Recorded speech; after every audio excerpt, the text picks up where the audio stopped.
Samantala, walang nakikitang problema ang isang prosecutor ng Kamara dumaluman o hindi si Vice President Sara Duterte sa impeachment trial.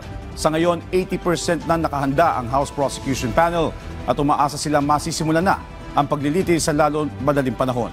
Ang detalye sa Balitang Pambansa ni Mela Lesmoras ng PTV Manila.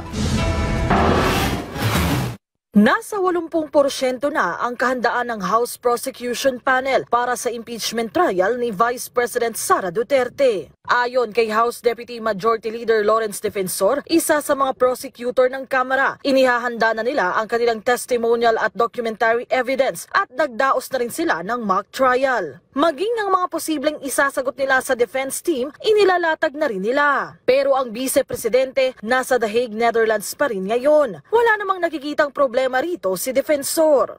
VP Sara can choose to attend or not to attend the impeachment trial as long as she is represented by her counsel. During the trial can proceed kahit wala siya.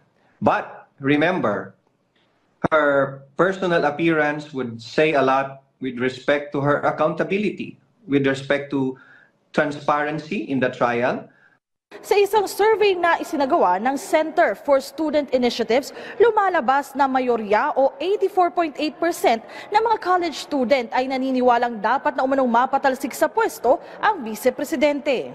Para kay Kabataan Party List Representative Raul Manuel, patunay ito na dapat na talagang masimulan ang impeachment trial.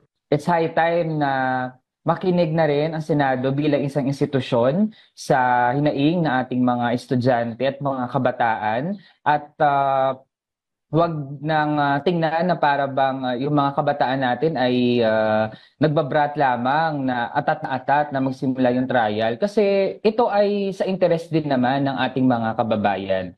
Sabi naman ni House Assistant Majority Leader Jay Cong-hun, mas mainam din kung haharapin na lang ng Vice-Presidente ang mga aligasyon laban sa kanya. Dati nang pumalag si VP Sara laban sa mga pagdinig ng mga kongresista at idinulog na rin niya sa Korte Suprema ang naging pagpapa-impeach sa kanya.